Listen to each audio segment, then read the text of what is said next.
요셉은 미래를 준비하는 사람입니다. 우리가 주변에서나 아니면 우리나라에서나 또 우리 자신도 생각해 보면 미래지향적인 사람이 있고 과거지향적인 사람이 있어요. 그리고 어떤 일이 있으면 상대방을 헐뜯는 사람이 있고 오히려 상대방을 존중해주고 상대방을 칭찬해주는 사람들이 참 많습니다. 그러니까 사실은 이 땅에 또 이 세대에 가장 필요한 사람들, 또 우리 주변이나 우리 자신이 필요한 사람 뭐냐면 현실에서 충실하되 미래를 준비하고 미래를 생각하는 사람이 가장 좋은 사람이죠. 요즘에 대선에도 마찬가지로 많은 이제 후보자들이 여러 공약들을 얘기하고 그 하는 얘기가 다 그런 거잖아요. 우리가 어떻게 살아갈 것인가, 또 미래를 어떻게 준비할 것인가, 이런 것들이 이제 리더들의 준비성이죠. 이 나라가 어떻게 발전했으면 좋겠고 이 나라가 어떻게 살아갔으면 좋겠다, 이런 것들이죠.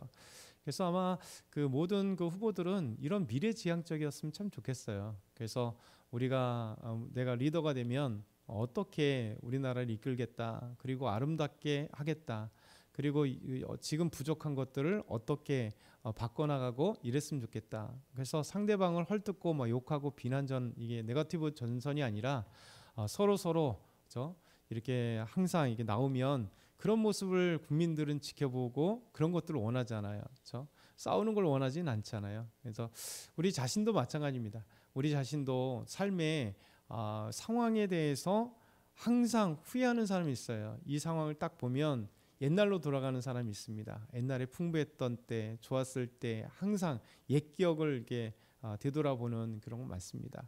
어느 순간 이제 나이가 들어가면서 여러분이나 다 똑같을 것 같아요. 그렇죠? 예전에 중학교 시절, 고등학교 시절, 대학교 시절, 뭐 이렇게 젊은 시절에 생각들을 많이 생각하게 되고 하는 거지만 그 추억은 좋은 거나 미래가 없는 추억은 의미 없는 추억이 되는 거죠. 그래서 우리가 추억도 생각하고 또 현재도 보지만 현재 속에서 일하시는 하나님이 내 삶을 어떻게 또 이끌어 가실까. 그래서 비전의 사람들은 꼭 미래를 준비하고 미래를 바라보고 그리고 어떻게 하나님 앞에 살아갈 것인가에 대한 준비성들이 참 필요한 것이죠. 요셉은 삶에 있어서 항상 후회나 절망이나 그런 것들이 없죠. 그가 노예가 되었던, 또 누명을 쓰이고 감옥에 갔던 주어진 거에 대해서 하나님이 여기 계시기 때문에, 그렇죠? 하나님이 나와 함께 하기 때문에 막 절망이나 이런 것들이 없어요. 사실 성경 전체를 통해서 가장 아름다운 인생이라면 요셉일 것 같아요.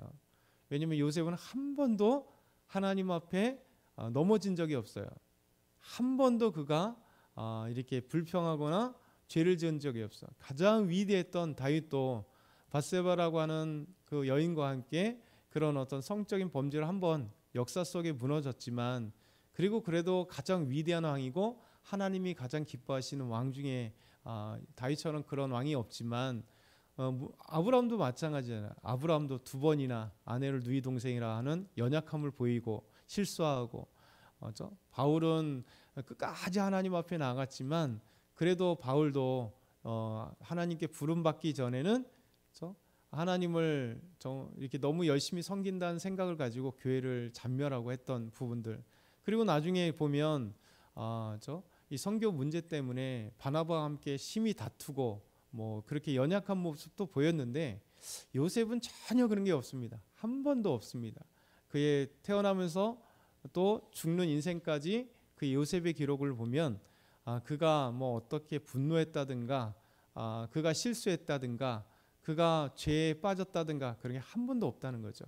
가장 이상적인 그 믿음의 사람은 요셉입니다.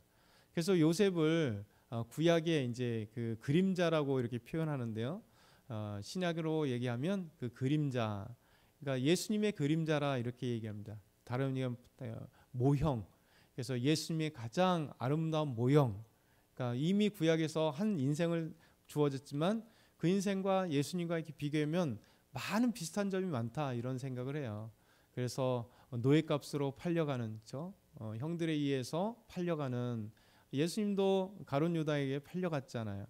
그리고 오늘 말씀 보면 요셉이 총리의 직급에 임명된 나이가 30살, 예수님도 30살에 공생의 사역을 시작하는 여러 가지, 그리고 고난을 받았던 요셉, 예수님도 고난을 받으셨고, 그러니까 이런 삶의 모든 모습들이 하나님과 당연히 동행한 것은 당연한 것, 이런 것들이 오늘 말씀입니다. 그래서 오늘 말씀은 이제 이 요셉이라고 하는 현재의 가장 하나님과 함께하면서 미래를 준비했던 그런 아름다운 인생의 모습을 우리에게 보여주면서 이제 바로가 꾼 꿈을 해석하고 그 해석에 끝나는 것이 아니라 미래를 준비했던, 어떻게 풍년과 흉년을 대비할 것인가, 이런 어떤 계략도 가지고 있었던 요셉에 의해서 총리가 되어진 겁니다. 그리고 총리가 되었을 때 이제 그것으로 그치는 것이 아니라 이제 실제 하나님께서 이 두 번의 꿈을 하나님이 신속하게 일하실 것이 이제 시작되었을 때 요셉은 총리에 걸맞게 이 일들을 잘 준비해 나가는 것을 보게 되죠. 그래서 오늘 요셉은 7년 풍년 때 토지의 소출들을 각 성에 저장하게 됩니다. 우리 46절부터 49절 한번 같이 읽겠습니다. 시작. 요셉이 애굽 왕 바로 앞에 설 때에 30세라. 그가 바로 앞을 떠나 애굽 왕 온 땅을 순찰하니 7해 풍년에 토지 소출이 심히 많은지라.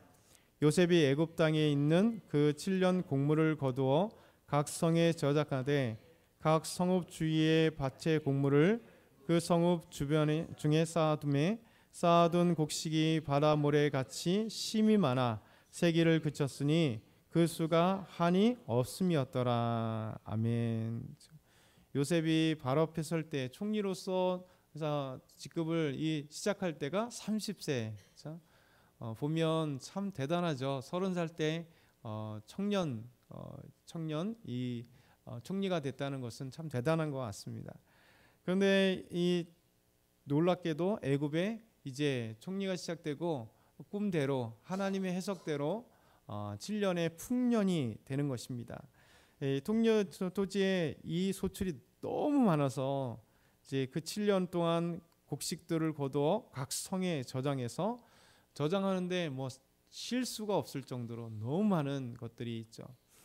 이것이 참 중요한 것 같아요. 왜냐하면 대비하는 얘기도 있고 또 말씀도 있지만 중요한 건 실행이 없다면, 그렇죠? 계획해도 실행이 없다면 이것은 의미 없는 얘기죠. 그래서 우리가 계획을 하고 또 하나님이 주신 것이라면 삶에 순종하며 또 행하는 것들이 중요해요. 그렇죠?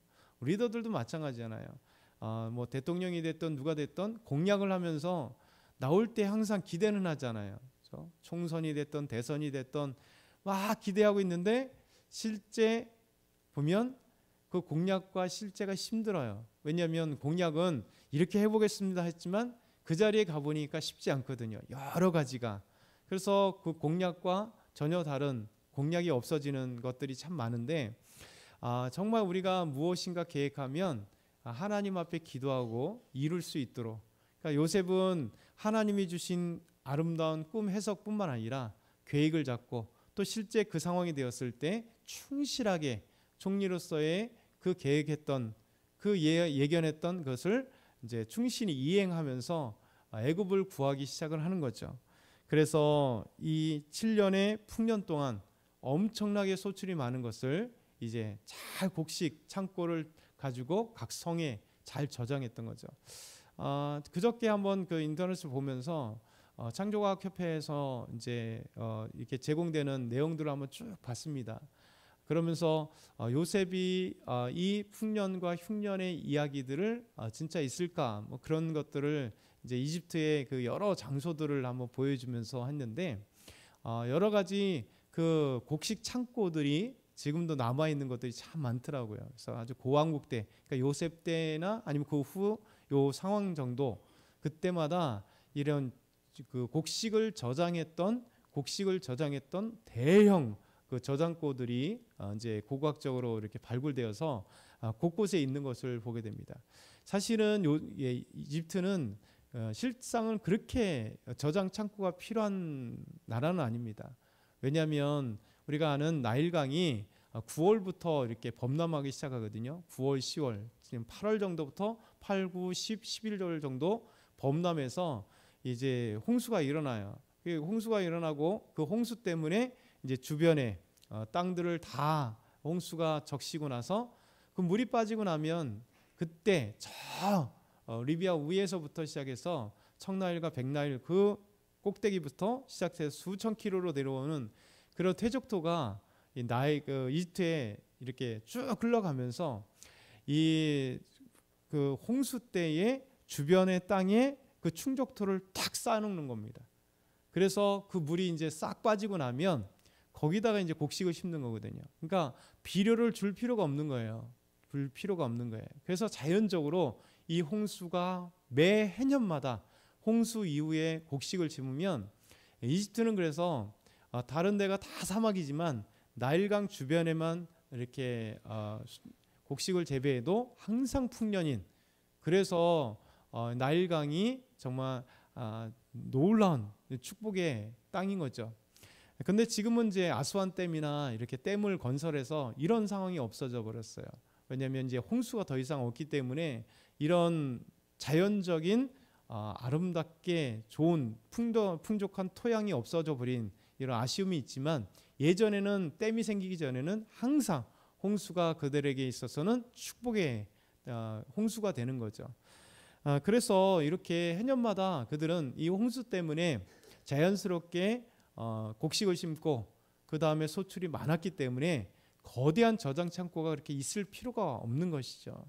근데 왜 그렇게 거대한 곡식 창고를 세웠을까라는 그런 어떤 생각들을 갖고 성경의 말씀을 보면 당연히 요셉 때나 이런 큰 흉년을 대비할 수 있는 그런 일이 있고 나서 있지 않을까, 이런 어떤 창조과학협회 그 유명한 이제 우리나라뿐은 아니고 해외의 유명하신 고고학자가 그런 이집트의 그 여러 곳곳들을 소개하는 것을 한번 보았습니다. 결국 이제 요셉은 이렇게 풍년 뒤에 흉년을 잘 준비했던 모습이 되겠죠. 두 번째 보면 참 요셉의 아름다운 모습을 우리에게 보여줘요. 요셉은 두 아들을 낳는데요, 그 아들의 아름다운 신앙의 이름을 그들에게 놓죠. 그게 50절에서 52절. 흉년이 들기 전에 요셉이 두 아들을 낳았습니다. 어제 말씀처럼 온의 제사장 보디베라의 딸 아스낙과 결혼하고, 이 아스낙에서 두 아들이 있는데요, 첫째 아들의 이름을 장남의 이름 므낫세라고 얘기합니다. 므낫세는 잊어버림이에요. 잃어버림. 근데 잃어버림이란 뜻인데 무슨 잃어버리느냐, 오늘 말씀 보면 이렇게 얘기합니다. 하나님이 내게 내 모든 고난과 내 아버지의 온 집의 일을 잃어버리게 하셨다. 저 얼마나 고통이에요. 아버지 집에 있을 때 형들에게 미움받고 결국 형들에게 죽임을 당할 뻔하다가 저 미디안 상행에 팔려가는, 그리고 노예의 삶과 감옥의 삶과 그런 이런 어떤 과거의 삶을 하나님이 이 총리의 자리에 있으면 보통 사람들은 어떻게 합니까? 이제 복수하려고 하잖아요. 딱 내가 이 자리에 있으면 나를 해롭게 한 사람들 가만두지 않겠어. 그냥 겉으로 드러나는 복수는 이제 하급이고, 진짜 사람은 어때요? 자연스럽게 이렇게 정치적 보복을 하고 보이지 않게 사법적 보복을 하고 이렇게 하잖아요. 근데 요셉은 그렇지 않습니다. 그렇게 정말 하나님 앞과 성실하게 했음에도 불구하고 그렇게 누명 쓰이고 자신을 힘들게 했던 그 모든 것들을 다 잃어버리는 거죠. 하나님이 나의 모든 아버지 집과 내 모든 고난을 잃어버리게 하셨다. 그러면서 장남의 이름을 므낫세라 이렇게 이름을 줘요. 얼마나 아름다운 그의 삶의 고백이에요. 그리고 차남의 이름은 에브라임이라 이렇게 합니다. 에브라임은 풍성함이라는 뜻입니다. 풍성함. 그래서 에브라임의 이름을 풍성함의 뜻인데, 이렇게 고백을 하는, 하나님이 나를 내가 수고한 땅에서 번성하게 하셨다. 이게 이제 요셉의 아름다운 고백이죠. 그러니까 우리 삶의 이 고백이 지금 우리 자녀를 새로 낳을 건 아니지만 삶의 고백이 이런 고백이 있었으면 좋겠어요. 우리 므낫세와 같이, 에브라임과 같이 하나님 매일매일 이제 하루하루 지나가면서 하나님 오늘도 하루를 이렇게 고난스럽고 힘든 하루를 하나님 잘 지내게 해주셔서 감사합니다. 이제 오늘 하루는 오늘로 잃어버리기를 원합니다. 오늘의 므낫세, 하나님의 은혜 가운데 오늘의 고통과 슬픔들을 다 잃어버리기를 원하고, 하나님 그래도 오늘도 하나님 일하게 해주셔서 감사합니다. 뭐 일을 했기 때문에 또 우리가 재정적으로 우리가 소득이 있는 것이고 그것 때문에 우리가 또 살아갈 수 있도록 하나님께서 함께 하셨으니까 또 풍성하게 주셨잖아요. 에브라임처럼. 그러면 하나님 저에게 이 수고로운 곳에 하나님 풍성하게 하셔서 감사합니다. 우리 삶 가운데 이런 어떤 그 은혜들이 필요한 것이죠. 그래서 오늘 이 말씀들을 기억했으면 좋겠어요. 하나님은 우리 삶 가운데 고난을 잃어버리게 하십니다.